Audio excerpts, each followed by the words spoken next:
ላይ የታላቁ የህዳሴ ግድብን ምርቃት መሰረት በማድረግ የምናከብረው በዓል ነው። እንደ ክልል በሁሉም የክልሉ ከተሞች ከተማ አስተዳደሮችና አጠቃላይ ቀበሌዎች ይከበራል።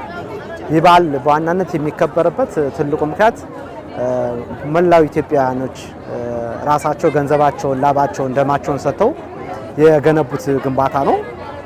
ግድቡ ውሃ ብቻ አይደለም፣ ውሃ ብቻ ሳይሆን መብራትም ብቻ አይደለም። አጠቃላይ ግን እንችላለን የሚለውን አሻራ ማሳረፊያ ግንባታ ነው ማለት ነው።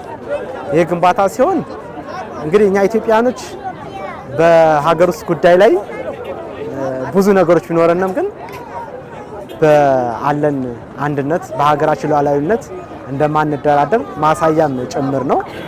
የህዳሴው ግድብ ሲመጣ ብዙ ትሩፋቶችን ይዞ የሚመጣው እንደ ሀገር ትልቅ ትሩፋት ይዞ ይመጣል። ከዚህ ግድብ ምረቃ በኋላ ብዙ በሀገር ደረጃ ትልቅ ግራንድ የሆኑ ፕሮጀክቶች ይፋ ተደርገዋል። በቀጣይ 5 ዓመታት ውስጥ የሚከናወኑ ፕሮጀክቶች ይፋ ተደርገዋል ማለት ነው።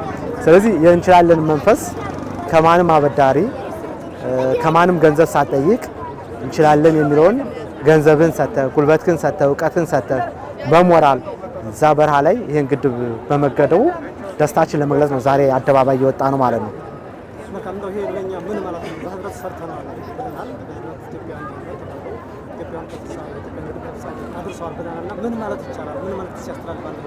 እንግዲህ እኔ ምናልባት እንግዲህ ለመላው ኢትዮጵያኖች እና አጠቃላይ በውጭም በሀገር ውስጥም ላለው ሁሉም ለኢትዮጵያን በሙሉ ማስተላለፍ የምፈልገው መልእክት እንኳን አደረሳችሁ ነው። አብረን ይቺ ሀገር በቂ ነች፣ ትበቃናለች ለሁላችንም። ይቺ ሀገር ደግሞ የተስፋ ምድር ናት። የተስፋ ምድር እንደመሆኗ መጠን ለኛ ብቻ አይደለም ወደፊት ብዙ ሀገሮችን መጠለያ የምትሆን ሀገር ነች። ሀገራችን አሁን ያለውን ነገር ሁሉን ነገር ቁጭ ብለን ተደራድረን እየፈታን ሀገራችን በጋራ ሁነን ብናለማ የሚል መልእክት ነው የማስተላልፈው። ግን ለመላው ኢትዮጵያኖች እንኳን ደስ አላችሁ፣ ልፋታችሁ ድካማችሁን በዚህ ሰዓት ላይ አግኝተናል፣ ለውጤትም በቅቷል የሚል መልእክት ማስተላለፍ ፈልገው። አመሰግናለሁ።